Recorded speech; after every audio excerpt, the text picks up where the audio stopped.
할렐루야 감사합니다. 오늘은 우리가 성경 강독 사사기. 여러분들 이제 참고사항인데 우리가 그 오후 예배는 성경 공부 시간입니다. 그죠? 창세기부터 지금 녹화되어 있는 것이 순서대로 창세기부터 지금 구약은 창세기부터 창출, 레민, 신, 그 다음에 여호수아서 이렇게 넘어가서 지금 이제 사사기에 왔습니다. 그리고 이제 우리가 목요 성경 공부에 보면은 열왕기서라든지 이런 것들은 이미 다 녹화 다 됐지 않습니까? 열왕기, 그 다음에 이사야서, 이런 부분들은 녹화 다 됐거든요. 이미 녹화 다 된 것은 진행하지 않습니다. 참고로 여러분이 가시면 되겠고. 그 다음에 이제 목요 성경 공부는 우리가 이제 그 구약을 하다가 우리가 신약으로 넘어왔죠. 그죠? 신약으로 넘어와서 먼저 이미 요한계시록은 녹화가 다 됐고, 그 다음에 마태, 마가, 누가, 요한, 사복음서 녹화 다 했고, 그 다음에 이제 사도행전 끝났고 지금 로마서가 지금 진행되어지고 있습니다. 참고를 하시면 감사하겠습니다. 그래서 이제 우리가 그 녹화 이제 얼마 안 하면 66권은 거의 다 우리가 녹화가 완결되어지는 그런 부분들이 있습니다. 그리고 이제 나중에 시편도 이제 150편인데 시편도 녹화를 다 하겠습니다. 시편도 이제 권별로 이렇게 나눠서 녹화를 다 하고 진행해 나가겠습니다. 그 다음에 이제 느헤미야는 우리는 두 가지로 이제 그 진행이 될 것입니다. 느헤미야는 우리가 이제 그 오후 강독 때에 쭉 진행되어지는 방향도 있고, 그 다음에 우리가 이제 그 매주 월요일 날 이제 우리 교리 강좌가 있지 않습니까?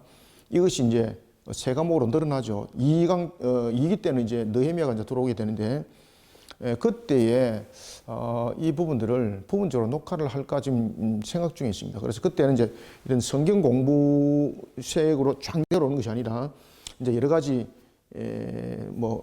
목회자들 또는 신학생들이 설교를 준비할 때 본문들을 텍스트를 어떻게 보는가라는 부분에서 이제 문단과 이런 거 나누는 방법 이런 것도 함께 이제 쭉 가르쳐 줄 거거든요. 그래서 그것을 지금 생각 중에 있습니다. 참고하시면 되겠습니다. 자, 오늘은 사사기 18장 1절에서부터 주보는 1절에서부터 31절 나와 있는데 31절까지 두 번 나눠서 보겠습니다. 오늘은 13절까지 우리가 공부를 하겠습니다. 자, 여러분들 우리가 이제 이 사사 시대의 이제 특징들은 우리가 이제 두 가지 방향에서 봤지 않습니까? 첫 번째 사사부터 11번째 사사의 모습 속에서 우리가 첫 번째 사사에서부터 이제 11번째 사사에게 나타났던 중복적인 특징이 있는가 하면은 12번째 나타났던 사사의 특징의 삼손은 이것이 마치 이스라엘을 보게 하는 것. 11번째까지 사사는 하나님께서 사건을 통해서 부르죠. 사건을 통해서 부르는데 이때 사건을 통해서 부를 때는 이스라엘의 신앙이 고백이 돼야 되는 거죠. 이스라엘의 신앙이 무엇으로? 회개로서 방향을 일으키는 거죠. 그런데 12번째 사사는 다르죠. 12번째 사사는 여러분들이 잘 아시는 것처럼 하나님께서 그를 나신으로 태어나게 했었는데, 그런데 그가 어떻게 되는 겁니까?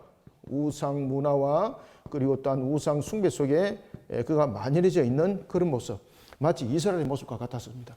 그런 삼손이 나중에 이제 회개함으로써 하나님 앞에 부름을 받아서 이제 가게 되는 장면들. 그래서 이게 이제 11번째까지 사사에 쓰임 받는 것과 삼손에 쓰임 받는 것은 용도가 다르더라. 아시겠죠? 그죠? 자, 이런 이제 사사기가 진행되어져 놓으면서 사사기에 17장 이후에 16장까지 삼손이라면은 이제 지난주도 이제 봐왔습니다만은 17장과 18장 그리고 19장에서부터 21장까지의 이 내용들 보면은 두 가지의 모습들로 이제 나눠진다 그랬죠. 그죠? 21장까지의 이 내용들 속에서 17장부터 18장까지는 이스라엘의 모습 속에서 담겨져 있는 것이 첫 번째는 종교적 타락.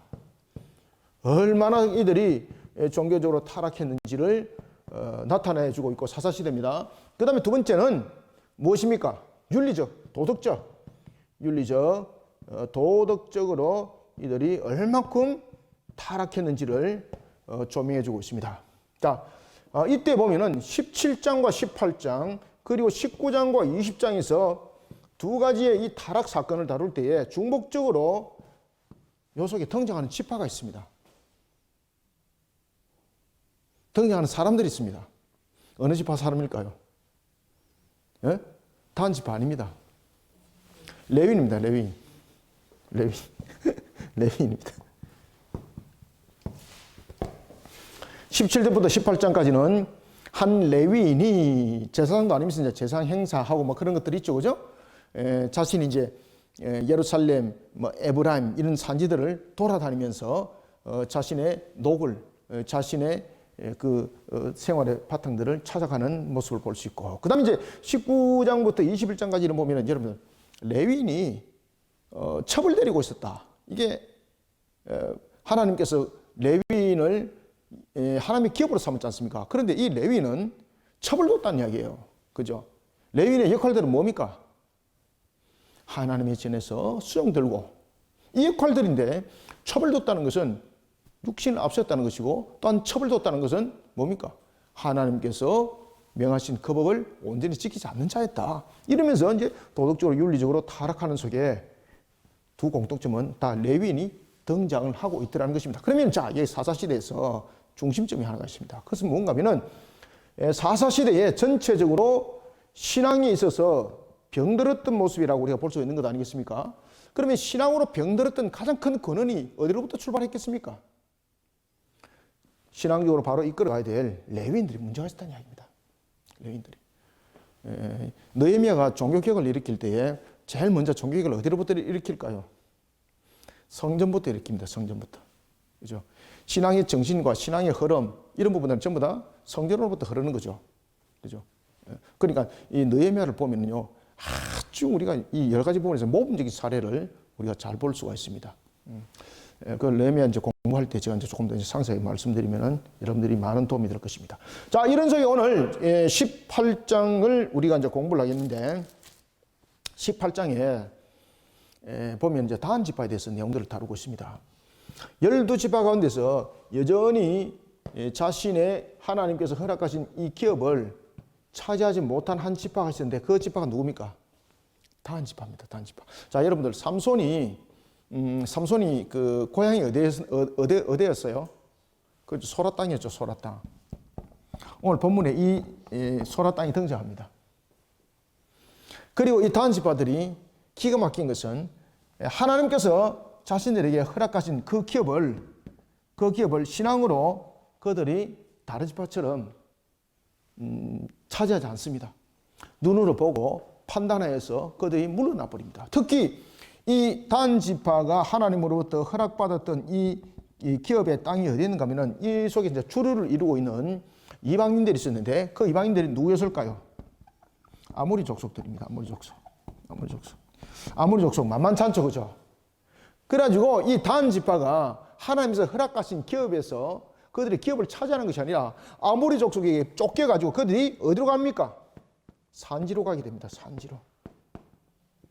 그러다 보니까 야, 이거 우리가 할 곳은 없구나. 그러면서 그들이 하나님께서 허락하신 그 땅을 믿음으로 바라보지 못하고, 그죠? 갈렙처럼 믿음으로 바라보지 못하고, 그리고 특히 이제 다한 지파는 보면은 삼손에게도 나타났던 것처럼 우상적인 숭배 속에, 그리고 우상의 문화 속에 만연해 있던 이들의 모습, 하나님을 바라보기보다는 자신들의 판단 속에 매여 있는 것을 우리가 볼 수가 있는 거죠. 이런 속에 그들이 판단합니다. 야, 이곳은 우리의 땅이 아닌갑다. 그러면서 오늘 본문에 보면은 5명의 정탐꾼을 형성합니다. 우리가 여러분 정탐꾼의 참 중요한 것을 우리는 성경에서 3가지에서 우리는 볼 수가 있습니다. 요건 잠깐 찍을게요. 우리가 정탐꾼의 중요성 한번 봅시다. 자, 정탐꾼으로서 활동을 하면서 이 정탐꾼으로 인해서 큰 상처를 입은 경우가 있고, 그 다음에는 두 번째는 이 정탐꾼을 통해서 하나님의 역사를 일으켜간 것을 우리가 볼 수가 있습니다. 첫 번째는 보면은 12명의 정탐꾼, 우리가 이제 여러분 가나안에 전부 다 이게 그 정탐꾼들이 가나안의 정복전쟁과 전부 다 연결되는 겁니다. 이 3번의 정탐꾼들이 처음에는 이제 모세 시대 때에 여러분이 잘 아시는 정탐꾼이었죠. 그죠? 두 번째는 여호수아 시대의 정탐꾼이었고, 세 번째는 사사 시대의 정탐꾼들이었습니다. 모세 시대 때에 이 정탐꾼들은 10정탐꾼이었습니다. 그죠?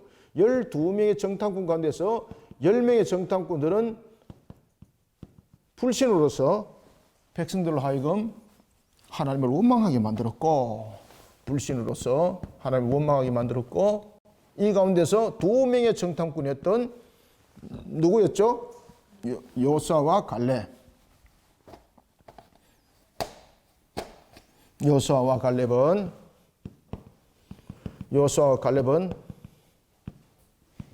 하나님의 말씀의 성취를, 언약의 성취를 신앙 가운데 이끌어갔던 두 정탐꾼. 이 열 정탐꾼으로 인하여서 이스라엘의 63만 3,550명이 불신 속에 빠져버리는 거죠. 63만 3천.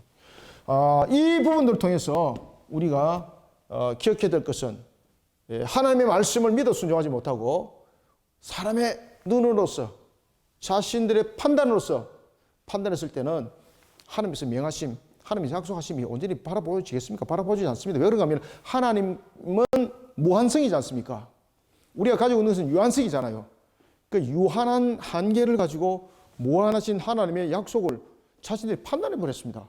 그러니까 가능치 않는 거예요. 그런데 무한하신 하나님은 이미 가능한 방법을 이미 다 주는 상태 속에서 그들이 차지할 것을 말씀하신 것 아닙니까? 따라서 2명의 정탐꾼 속에서 하나님을 향한 신앙, 하나님께서는 기억하시고 여호수아는 지도자로 사용하시고 갈렙에게는 그 눈으로 봤던 그 땅을 주게 되는 겁니다.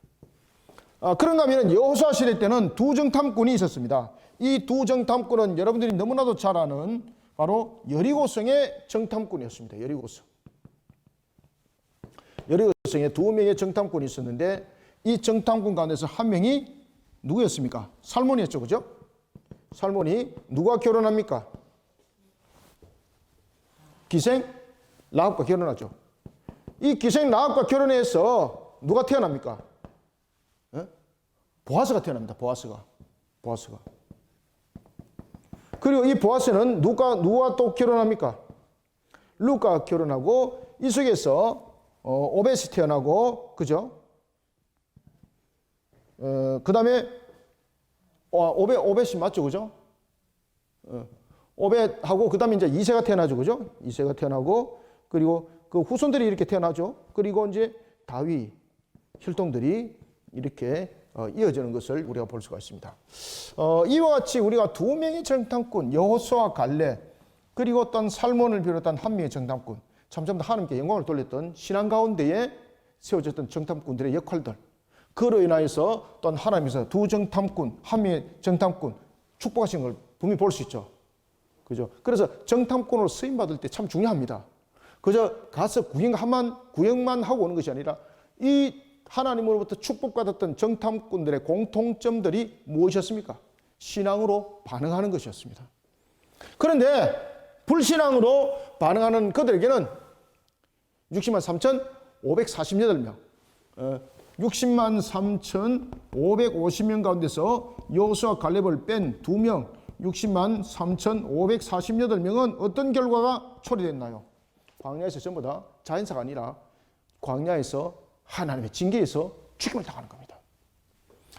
자, 이런 속에 오늘 본문에 보면은 사사시대에 단 지파의 5명의 정탐꾼들이 정탐을 합니다. 이 5명의 정탐꾼들이 정탐을 하는 이유는 뭔가 하면은 첫 출발부터 불신앙이었습니다. 아시겠습니까? 첫 출발부터 불신앙. 마치 누구와 유사합니까? 모세를 통해서 10 정탐꾼들이 12 정탐꾼이 보내질 때 이미 10 정탐꾼들은 불신 상태에서 가는 겁니다. 왜? 자신들이 들었던 그러한 가나안 땅에 있는 족속들의 형태들, 이런 부분들을 자신들이 들었지 않습니까? 그죠? 소문을 들었어. 아낙 자손들, 우리가 거기에 가면은 말이지 메뚜기 떼와 같아. 우리는 그들에게 밟혀서 전부 다 죽는다. 이런 부분들. 그리고 그러한 자신들의 들었던 그 내용들을 눈으로 가서 확인하고 그냥 전해줄 때 자신들의 불신 속에서 들었던 그 소문이 맞다라고 이야기를 하는 거죠. 그런 속에 온 이스라엘이 하나님을 향해서 불신앙 속에 빠져버리도록 만들었던 그들에게는 상급이 있었나요? 하나님으로부터 징벌, 징계, 저주가 있었나요? 징벌, 징계, 저주가 있었습니다. 자, 5명, 사사시대의 5명, 단 지파에서 5명이 출발합니다. 출발하는 이유는 뭔가 하면은 이미 단 지파가 하나님으로부터 받았던 그 기업에 대해서 순종하지 않습니다. 그 기업에 대해서 하나님께서 허락하실 때는 자, 우리가 상대적으로 봅시다. 분명히 상대적으로 볼 때는 우리가 그들에게는 열악한 사람일 수 있습니다. 상대는 아주 강력한 그러한 그 아모리 족속들 얼마나 여러분들 싸움에 능합니까? 이길 수 없는 상대라 이렇게 볼 수 있는 거죠. 그런데 하나님은 그 싸움을 이기셨어요. 하나님은 무한하신 분이지 않습니까? 그리고 전능하신 분이지 않습니까? 그렇기 때문에 항상 유한성을 가진 상태 속에서 하나님께서 약속하신 것을 판단하고 저울질하면 안 돼요. 유한성 속에서 저울질은 이해가 안 되는 거예요. 무한성의 하나님의 그 약속이 이해되십니까? 단지파 거짓을 한 겁니다. 여러분들, 자, 우리 한 예를 봅시다. 골리앗, 다윗이 만약에 그저 유한성의 판단으로서, 그래서 이스라엘 진영에서는 유한성의 판단으로서 다윗과 골리앗을 딱 비교했잖아요. 그때에 자기 형들도 그러지 않습니까? 네가 여기가 전쟁터가 장난치는 줄 아는 곳이냐? 빨리 집으로 돌아가라고 막 얼마나 혼냅니까? 그죠? 그때에 다윗이 어떻게 씁니까? 골리앗 앞에. 너는 칼과 단창으로 나오지만은 나는 누구 이름으로? 만군의 여호와의 이름으로 너 앞에 당한다고 너를 처단할 것이다. 그죠? 신앙으로. 결국 누가 이겼나요? 그렇죠. 신앙이 이겼죠. 다윗이 이긴 것이 아니라. 그죠? 신앙이 이긴 거죠. 무한하신 하나님, 전능하신 하나님. 자, 다윗이 물맷돌을 던졌습니다. 물맷돌을 던질 때 다윗이 물맷돌을 던지는 기술이 좋았나요? 아니면 물맷돌이라는 재질이 좋았나요? 아니면 3번 하나님이 물맷돌을 잡아서 골리앗의 이마에 꽂았나요? 3번입니다. 3번. 다윗이 물맷돌을 어디를 던지든지 그 물맷돌은 반드시 골리앗의 이마에 꽂히게 되어 있었습니다. 아시겠습니까? 무한하신 하나님의 능력, 무한하신 하나님의 약속. 항상 중요한 것은 신앙으로 순종하고 신앙으로 믿는 겁니다, 여러분들요. 그런데 이 5명의 정탐꾼들은 어떤 역할을 하고 있는가 하면은 하나님께서 허락하신 기업을 이미 떠나는 측면에서 불신앙적에서 이 5명은 정탐꾼입니다. 그러면 이 정탐꾼들은 어떤 역할을 했는가? 오늘 단지파 속에서 이렇게 말합니다. 그들은 단지파 가운데서 어떤 자들이었더라? 용감한 자였다. 자, 여러분들, 이 용감한 자는 두 가지로 표현됩니다. 용감한 자는 성경에서 두 가지로 표현되는데, 자, 일반적으로 용감한 자는 어떤 자입니까? 말 그대로 육신적인 모습으로 용감한 자입니다. 그죠? 육신적으로 힘도 세고 싸움도 능하고 이런 쪽에 육신적으로 능한 자를 우리가 용감하다 그럽니다. 그런데 느헤미야 속에서는 이 육신적으로 능한 자의 용감한 자라 말하지 않습니다. 느헤미야서도 보면 용감한 자 나오거든요. 기업에 분배할 때에, 기업의 분배가 아니고 좀 이주할 때에, 제2차 뭐 이주라든지 할 때 그 용감한 자, 이 용감한 자는 무엇을 말하고 있는가 하면은 하나님의 신앙으로 세워진 자입니다. 하나님의 신앙으로 세워진 자. 그래서 오늘 본문에 등장하고 있는 이 용감한 자는 하나님의 신앙으로 세워진 자가 아니라 육신으로 능하되 신앙은 완전히 그냥 뒤안가에다가 그냥 엿 한 자루에 신앙을 팔아먹은 자들이라 보시면 됩니다. 그래서 이 단지파의 불신앙, 하나님께서 허락하신 기업을 떠나버립니다. 그리고 그들은 떠나기 전에 이미 회의를 합니다. 자신들이 어디 갈지, 자신들이 어느 곳에 가면은 유리한 점이 있을지를 그들은 면밀하게 정보를 통해서 검토하고 이 5명이 출발을 하게 됩니다. 그러면서 이들이 갔던 곳이 어딘가 하면은 미가의 집이었고, 그리고 또한 이들의 결정은 자신들이 정보함에 있어서 아주 꼴짝이, 대적들이 침투하지 못하는 그곳, 그렇지만 그곳에는 기름진 땅이 있고, 그리고 그 속에는 우리가 가게 되면 충분히 차지할 수 있는 땅이 있더라라는 소문을 들었던 것을 확인하러 가는 정탐꾼이었습니다. 아시겠죠? 그러니까 하나님께서 이들을 축복할까요? 축복하지 않을까요? 축복하지 않습니다. 그래서 우리는 항상 정탐꾼, 3가지의 정탐꾼이 있습니다. 모세, 여호수아, 사사 시대의 정탐꾼 가운데서 우리가 모세 시대 때의 여호수아의 갈렙처럼, 그리고 여호수아 시대 때 2명의 정탐꾼처럼, 특히 살몬이 이런 축복을 받았습니다. 이런 우리의 모습들이 되는 것입니다. 자, 이런 측면에서 우리 오늘 18장이죠, 그죠? 자, 18장을 우리가 함께 공부를 하도록 합시다. 자, 우리가 이제 공부를 해 나가면서 우리가 이제 또 하나 기억을 해야 될 것은 지금 사사시대의 이런 조명들 속에서 중복적으로 공통적으로 지금 강조되고 있는 것은 뭔가 하면은 18장 1절에서 그 얘기를 합니다. 이스라엘은 왕이 없었다. 정말로 이스라엘은 왕이 없었을까요? 아니죠. 지금 이스라엘은 왕이 없었다는 것은 무엇입니까? 신앙 가운데 이들이 세우지 않았다는 겁니다. 이들이 하나님을 왕으로 섬기지 않았다는 것입니다. 자, 이 본문들을 통해서 우리가 한번 이제 안의 내용들을 쭉 전개를 해 나갑시다. 그래서 단 자손은 보면은 하나님의 약속의 땅을 분배를 받았습니다. 다른 지파처럼. 그러나 그럼에도 불구하고 그들은 아모리 족속들이 너무 강해. 우리는 아모리 족속들이 이길 수 없어. 이러다가 막 쫓김을 당해서 결국은 산지에 이르게 되고, 그러면서 야, 우리가 그할 곳이 없구나. 그러니까 우리의 그할 곳을 우리가 개척하자. 이렇게 나오는 겁니다. 그러면서 그들이 세웠던 것이 다섯 정탐꾼이었습니다.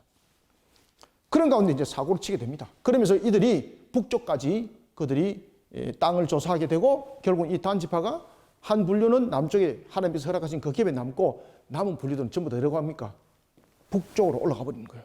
그래서 그 속에서 우상 숭배의 아주 나쁜 그러한 전통을 세워나가는 내용이 오늘 18장과 19장에서 전개되어지고 있는 것을 볼 수 있습니다. 보겠습니다. 자, 1절. 그때 이스라엘에 왕이 없었고 단 지파는 그때 거주할 기업의 땅을 구하는 중이었으니 이는 그들이 이스라엘 지파 중에서 그때까지 기업을 분배받지 못하였습니다. 자, 여기서 우리가 한번 봅시다. 왜 지금 여기서 본문에서 18장 1절에 등장을 시킬 때에 왜 이스라엘은 왕이 없다 그랬죠? 앞에도 말씀드렸죠. 이들의 모습들이 신앙이 어떻더라? 불신앙, 우상 숭배 이런 속에 만연해져 있다는 것입니다. 하나님의 다스림을 받았더라 안 받았더라? 안 받았더라. 하나님의 말씀에 순복했더라 순복 안 했더라? 순복 안 했습니다. 그래서 이스라엘 왕이 없다는 이야기예요.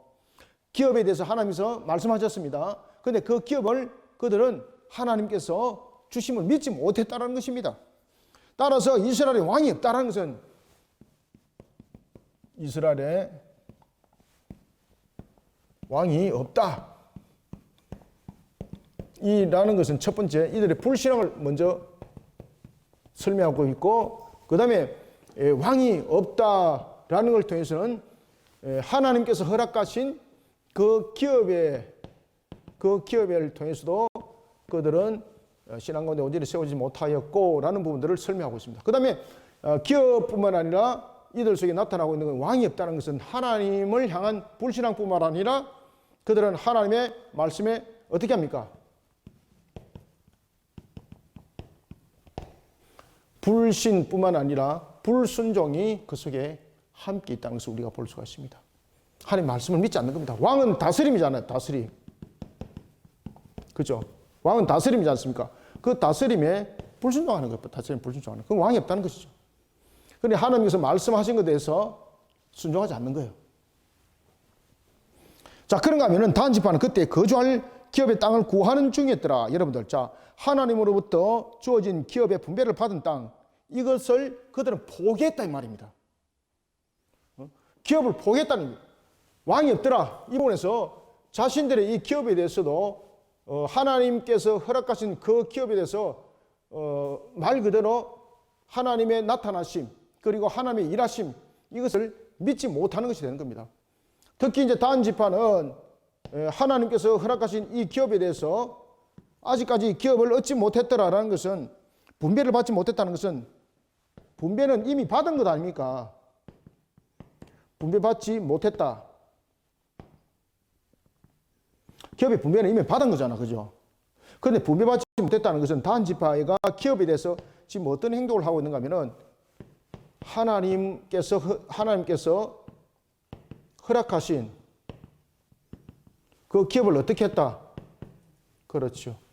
이 기업을 분배받지 못했다 이 말은 뭔가 하면은 포기했다 이 말입니다. 포기했다. 야, 여러분들 이 말이 됩니까 이거? 그죠? 하나님께서 분배받지 못했다는 것은 분배 이미 다 했습니다. 분배받지 못했다는 것은 하나님께서 허락하신 기업을 어떻게 했다? 포기했단 말입니다. 포기했다. 그러니까 하나님이 왕이 아닌 겁니다. 기업에 대해서 믿는다 못 믿는다? 우리가 힘이 없으면 뺏길 수밖에 없는 것. 신앙 가운데 지키는 것이 아니라 우리가 능력이 없으면 차지하지 못하는 것. 이것이 기업이었습니다. 그래서 그들은 자신들이 필요한 것을 늘 찾아다녔던 겁니다. 자신들이 하나님으로부터 분배받았던 그 기업의 중심 세력이 누구였습니까? 아모리 족속들. 이거 못 이기겠다는 거죠, 이게. 그냥 보고 그냥 도망가 버리는 겁니다. 그러면서 그들이 어디에 숨습니까? 산지에 숨어버린 거예요. 2절. 단 자손이 소라와 에스타올에서부터. 자, 여러분, 단 자손 이러면 이제 우리가 머릿속에, 사사기부터 해서 제일 먼저 머리에 떠오르는 사람이 삼손이잖아요. 그리고 삼손이 어디에서 태어납니까? 소라. 그죠? 소라. 단 자손이 소라와 에스타올에서부터 그들의 가족 가운데 용맹스러운 몇 명? 5명. 용맹스러운 용감한 자. 여기서는 신앙이 없는 자들입니다. 그런데 느헤미야서에서는 용감한 자를 무엇으로 표현한다? 싸움에만 능하고 육신에만 능한 것이 아니라 신앙에 있어서 분명한 자들. 그것을 그는 용맹한 자, 지혜자 이렇게 느헤미야는 설명하고 있습니다. 그럼 여기서 용맹하다는 것은 그저 육신으로 뛰어난 자들. 이들이 신앙이 없는 겁니다. 그래서 오늘 본문에 보면 18절에 보면 이들이 신앙으로 접근하는 것은 아무것도 없습니다. 심지어 이들이요, 미신 숭배 사상을 가지고 있고, 그리고 또한 하나님의 그 불신앙 속에 있을 뿐만 아니라 기업을 떠나는 불순종, 이 모든 것들이 세 개가 어우러진 것이 이 5명의 행동이었습니다. 단 자손이 소라와 에스타올에서부터 그들의 가족 가운데 용맹한 5사람을 보내어 땅을 정탐했다. 자, 여러분들 여기서 이제 잘 기억하세요. 여기서 이제 땅이라는 부분들이 뒤에도 이제 땅이 나타나는데, 여기서는 땅을 말할 때에 일반적인 포괄적 측면에서 땅을 말할까요? 질문입니다. 포괄적 측면에서 땅을 말할까요? 아니면은 자신들이 소문을 들었던 지명한 땅에 대해서 지금 이야기를 하고 있을까요? 2번입니다. 2번. 자, 포괄적 측면에서는 자신들이 어떻게 할 바를 몰라서 좀 이런 부분들이 성립은 될 수 있다고 볼 수 있습니다. 그런데 지금 땅을 지명했습니다. 이 땅을. 지명인데 그곳이 어딘가 하면은 하나님이 허락지 않은 곳이었습니다. 그래서 그들은 자신들이 지명한 곳을 찾아가는 겁니다. 그래서 찾아가서 그들이 갈 곳이라고 예상을 하고 간 곳이 바로 북쪽 땅이었습니다. 완전히 그냥 하나님의 기업에 대해서 그 기업을 받아들이지 않는 겁니다. 불순종하는 겁니다. 그 속에 불신앙까지 함께 나타납니다. 5사람이 보내져 땅을 정탐하고 살피게 하며, 그래서 여기서 땅을이라고 말하는 것은 여기서 이미 그 지역을 딱 지명을 해서 이미 출발을 했단 말입니다. 아시겠죠? 그냥 포괄적 측면에서 야, 우리가 어디에 거할지 우리의 처소를 한번 확인해 보자 이렇게 출발한 것 아닙니다. 딱 자신들이 어디에 갈 것인지를 딱 지명해가지고 지명해서 그것을 살피러 가는 겁니다. 살피러. 자신들이 어디 갈 곳을 이미 결정했습니다. 갈 곳을 이미 갈 곳을 결정한 겁니다. 갈 곳을 결정한 상태에서 살피러 가는 것이 이 5명의 정탐꾼들의 역할들이었습니다.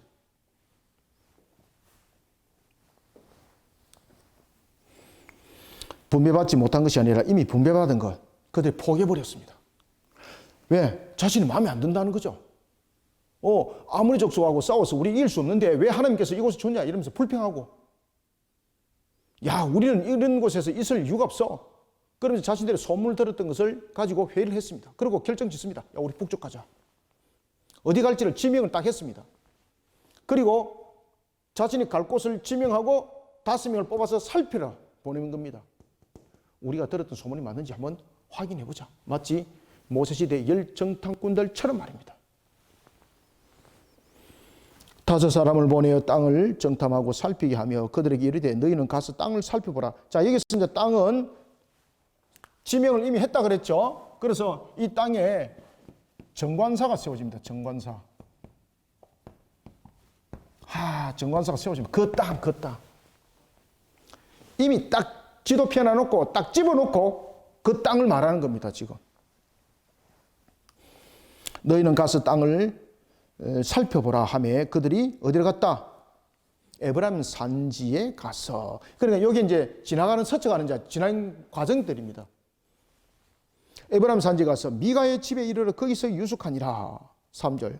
그들이 미가의 집에 있을 때에 그 레위 청년의 음성을 알아듣고. 자, 여러분들 여기에서 그 청년의 음성을 알아들었다는 것은 그 청년과 자신들이 무슨 관계가 있었던 것입니까? 아니면은 그 청년의 특이한 그러한 방언, 사투리 그런 것들을 가지고 그들은 그 청년의 음성을 알았다는 것입니까?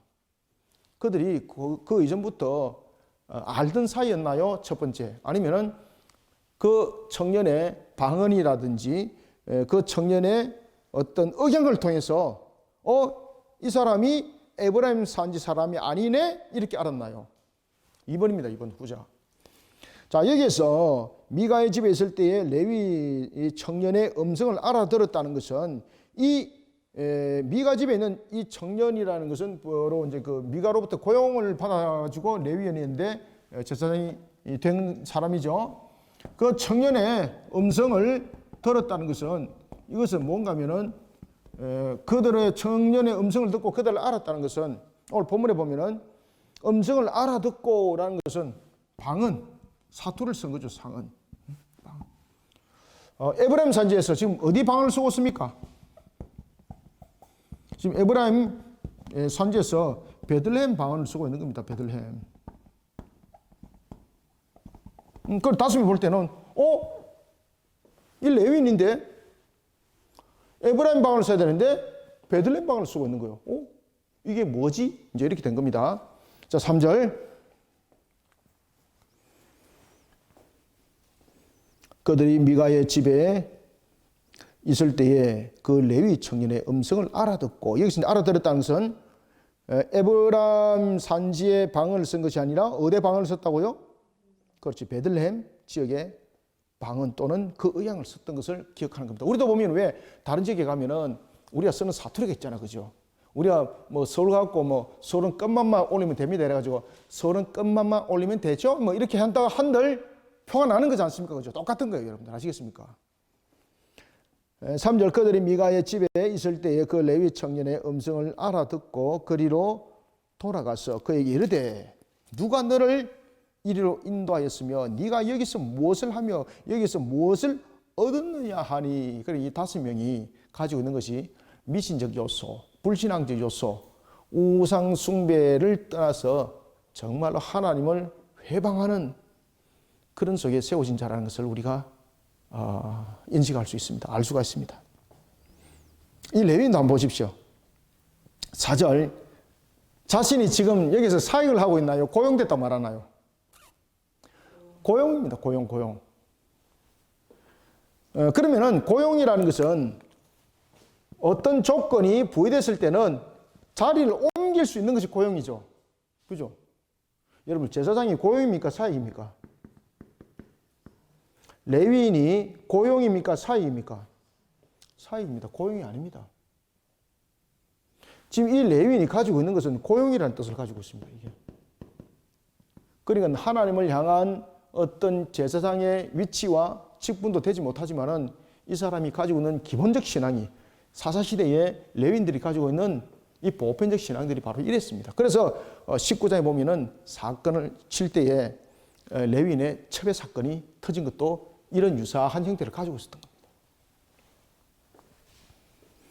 4절. 그가 그들에게 이르되 미가가 이러이러하게 나를 대접하고 나를 고용하여 나를 자기의 제사장으로 삼았느니라 하니라. 여기서 이제 보면은 고용한다라는 것은 이미 히브리어로도 이 부분들 명확하게 설명합니다. 사카르라는 단어를 써가지고 어떤 사람의 노동력을 산 것을 말합니다.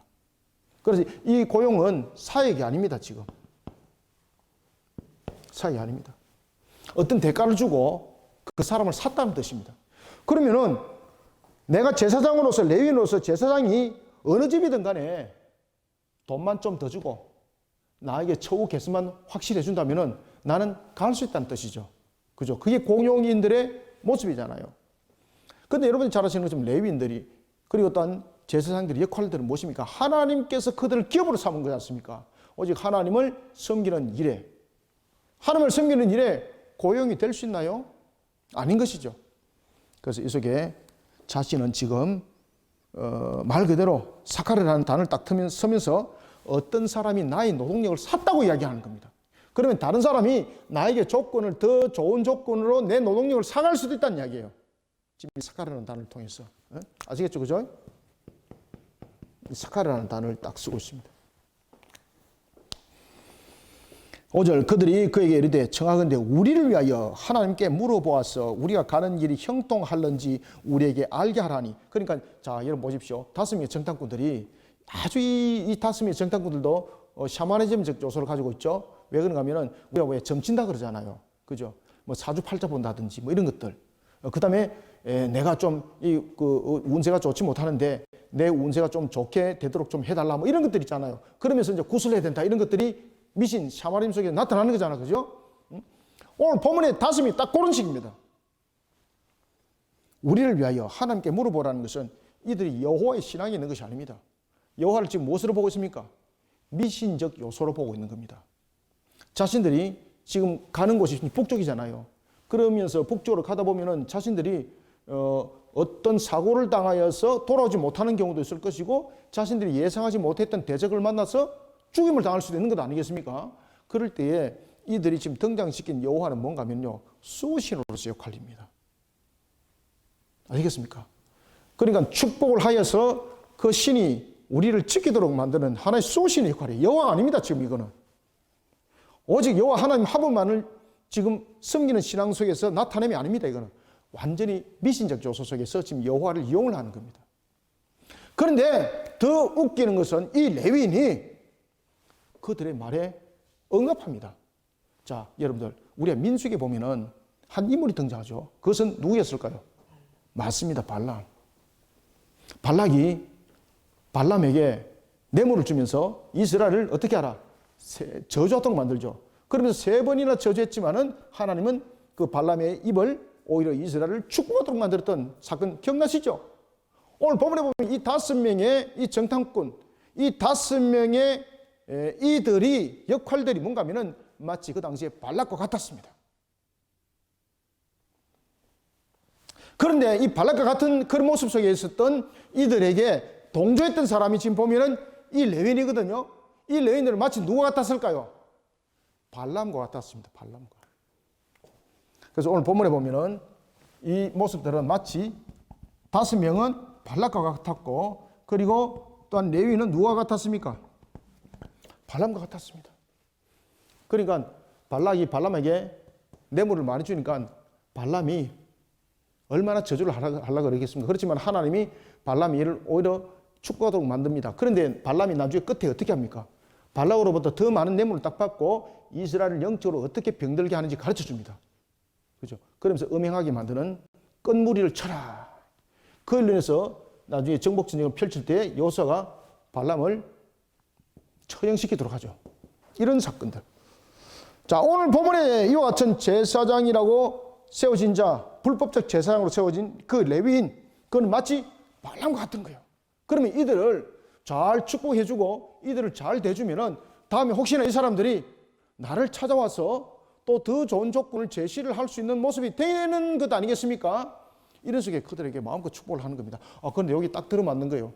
어떤 일이 딱 생기는가 하면 이 5명이 이 레위인에 의해서 그 미가의 집에 있는 그 레위인에 의해서 그들의 평안할 것이다 이렇게 했는데 이들이 간 곳이 라이스였습니다.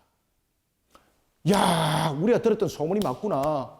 이곳에서는 어떤 관계 속에서도 시돈의 관할이 있지만은 시돈과도 거리가 멀고, 그래서 여러분 시돈이라는 것은 그 당시에 굉장히 강력한 세력이 아닙니까? 가나안 세력 속에서 시돈으로부터도 거리가 멀지만은 시돈의 관할이니까 이 다른 족속들이 칠까요, 안 칠까요?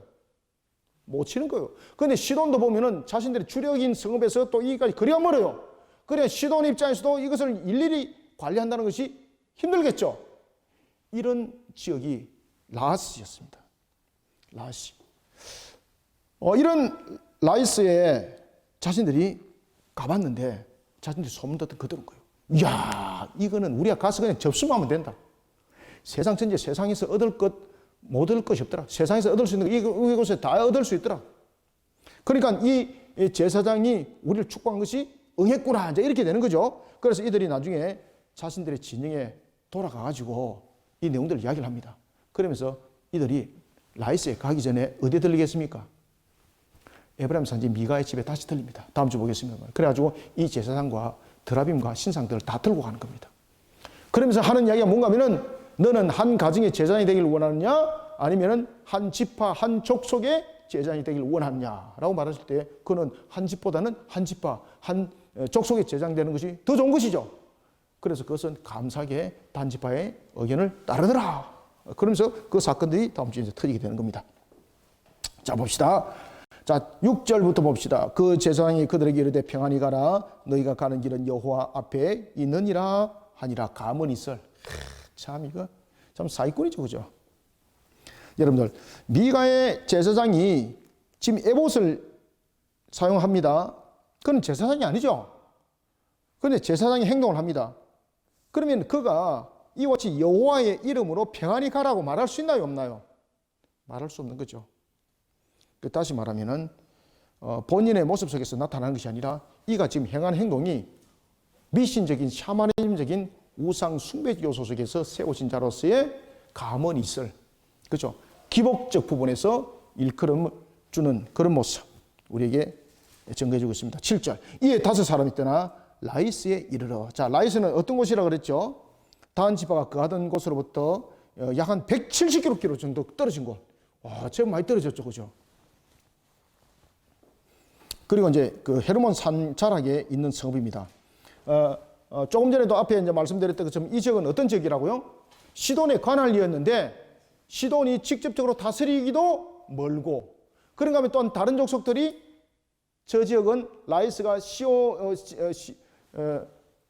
족속들이 다스리는 지역인 줄 알기 때문에 침탈하지도 않습니다. 왜? 그랬다가 자신도 날아가니까. 그렇다 보니까 이 라이스가 아주 그냥 여기도 간섭 안 받고 저기도 간섭 안 받고 아주 평안하더라. 그런데 이곳이 완전히 땅이 기름지고 세상에서 얻을 수 있는 것은 이곳에서 다 얻을 수 있더라. 다스미 그것을 목표로 하는 거예요. 이에 다섯 사람이 떠나 라이스에 이르러 거기에 있는 백성을 본 적 염려 없이 거주하며 시돈 사람들이 사는 것처럼 평온하며 안전하니 그 땅에는 어떻더라? 부족한 것이 없으며 부를 누리며 시돈 사람들과 거리가 멀고 어떤 사람과도 상종하지 아니함이라. 이제 이유를 아시겠죠, 그죠? 그들이 이제 어디 갑니까? 소라에 돌아갑니다. 그들이 소라와 에스타올에 돌아가서 그들의 형제들에게 이르며 형제들이 그들에게 묻습니다. 묻되 너희가 보기에 어떠하느냐 하니 이르되 일어나 그들을 치러 올라가자. 딱 그냥 뭐 망설임도 없죠, 그죠? 왜 그렇습니까? 아, 저거는 우리가 이길 수 있다 이 말입니다. 아무리 족속은 못 이기는데 저들은 이길 수 있다. 그러니까 망설이지 말고 그냥 무조건 올라가면 된다. 빨리 가자. 신학이라는 것은 단 한 톨도 보이지 않죠. 9절 이르되 일어나 그들을 치러 올라가자. 우리가 그 땅을 본 적 매우 좋더라. 너희는 가만히 있느냐? 나아가서 그 땅 얻기를 결리하지 말라. 하나님이 주신 기업은 포기하고 자신들의 눈에 볼 때 정복이 쉬운 곳, 자신들에게 좋은 환경이 되는 라이스 공격하면 불신앙인가요? 정복전쟁인가요? 불신앙입니다. 이런 불신앙, 불순종의 전쟁이 일어났습니다. 이것이 사사시대 모습입니다. 아시겠습니까? 불신앙과 불순종의 모습. 10절 너희가 가면 평화로운 백성을 만날 것이요. 여기서 이제 평화로운 백성을 만난다는 것은 그곳에는 군사력적인 측면에도 우리한테 못 이긴다. 그러니까 가서 그냥 접수만 하면 된다 이 말입니다. 평화로운 백성을 만날 것이요 그 땅은 넓고 그곳에는 세상에 있는 것이 하나도 부족함이 없느니라. 하나님이 그 땅을 너희 손에 넘겨주셨느니라 하는지라. 이 말이 됩니까 이거? 여기서 하나님은 샤머니즘 욕설 속에서 나타난 겁니다. 이거 하나님은 여호와 하나님을 향한 신앙 아닙니다. 하나님께서는 그들에게 이 기업 허락지 않았습니다. 그래서 이 부분들은 우리가 10계명 속에서 몇 계명을 지금 어기고 있는 겁니까? 2계명과 3계명을 어기고 있는 거예요. 그죠? 2계명과 3계명을 어기고 있는 겁니다. 하나님의 이름을 지금 망명되어 일컫고 있지 않습니까? 그리고 하나님을 마치 샤머니즘적인 측면에서 그들이 하나님을 이용해 쓰는 그런 역할도. 11절 단 지파의 가족 중 600명이 무기를 가지고 소라와 에스타올에서 출발하여 올라가서 유다에 있는 기럇 야림에 친친이 그러므로 그곳 이름이 오늘까지 마네단이며 그곳은 기럇 야림 뒤에 있더라. 이 유다 지파와 베냐민 지파의 경계 부근을 말하고 있습니다. 이 기럇 야림은 이들이 이제 그렇게 이제 그 경계들을 형성하고 있었잖아요. 이렇게 해서 이제 북쪽으로 이제 가려고 지름길로 이제 가는 거 이게. 자, 오늘은 이와 같이 13절까지만 하겠습니다. 자, 12절, 13절 읽고 마무리합니다. 올라가서 유다에 있는 기럇 야림에 진친이 그러므로 그곳 이름이 오늘까지 마네단이며 그곳은 기럇 야림 뒤에 있더라. 무리가 거기 있었더나 어디로 갔더라? 에브라임 산지 누구에게? 미가 집에 이르니라. 이제 미가 집에는 왜 가는가 이유를 이제 아시겠죠, 그죠? 평안히 가라 그랬는데 너희들이 얻을 것을 했는데 그 사람 말 맞더라. 그래 이들은요 이 하나의 여호와의 하나의 신상을 가지고 또한 여호와의 그러한 형태를 가지고 있는 제사장이 있기만 하면은 자신들이 성취할 수 있는 것 그리고 그 신이 우리의 소신이 된다는 것 이런 개념을 가지고 있었습니다. 그래서 그들이 이제 정복을 하기 위해서는 필요한 것은 뭔가 하면은 신이 우리를 지키신다 보호하신다 이런 힘이 필요했던 것입니다. 그래서 하늘을 향한 신앙이 아니라 샤머니즘의 요소 그 속에서 미가의 집에 있는 제사장을 데리러 간 겁니다. 자, 오늘은 우리가 여기까지 이제 공부하겠습니다. 그래서 우리가 사사시대의 모습 속에서 나타나고 있는 것처럼 이스라엘은 왕이 없더라 라는 걸 통해서는 불신앙과 그리고 불순종에 대한 그들의 모습 하나님께서 허락하신 기업을 하나님께서 허락하신 것이 아니라 자신들의 눈에 보기 좋은 대로 속인 대로 기업을 얻으려고 했던 그 신앙들. 그래서 우리가 세상을 살아갈 때도 우리의 눈에 보이는 대로 우리의 속인 대로 살아가는 것이 아니라 우리의 유한성 속에서가 아니라 무한하신 하나님, 전능하신 하나님의 그 약속의 말씀을 항상 믿고 순종하는 신앙이 우리의 신앙을 키워나가고 우리를 흔들리지 않게 만든다는 것을 기억하시고 사사시대의 단지파의 모습들을 직시하면서 우리의 모습들을 함께 조명해보는 시간이 됐으면 합니다. 자, 다음 주에 계속해서 이어져 보겠습니다. 기도하겠습니다. 하나님 감사합니다. 오늘도 주께서 우리에게 은혜를 베푸사 주신 말씀으로 우리로 하여금 다시 신앙의 옆걸음 치는 자가 되지 않도록 주님의 주신 말씀에 순복하는 신앙, 말씀을 믿어 지켜 준행하는 신앙 우리에게 다시 한 번 더 재조명시켜주고 있습니다. 오늘도 주신 말씀을 우리가 마음판 속에 잘 새겨서 혼탁스러운 이 시대 앞에 흔들며 대하지 않도록 우리의 눈으로 판단하는 신앙이 되지 않도록 도와주시옵소서. 사사시대에 펼쳐진 이 사건들과 내용들은 한날 흘러갔던 이야기거리가 아니라 현재 우리 가운데 진행되어지고 있는 상황들을 다시 말씀을 펼쳐 재조명하고 있는 것이오니 우리에게 주신 말씀을 삼가 하나님께 주신 삶의 길들을 걸을 때나 우리가 삶을 살아갈 때나 항상 말씀에 중심을 두고 흔들리지 않은 신앙 속에 영적으로도 승리하는 군사가 말씀에 순종하는 군사로서 승리하는 군사가 되게 하여 주옵소서. 예수님의 이름으로 기도드립나이다. 아멘.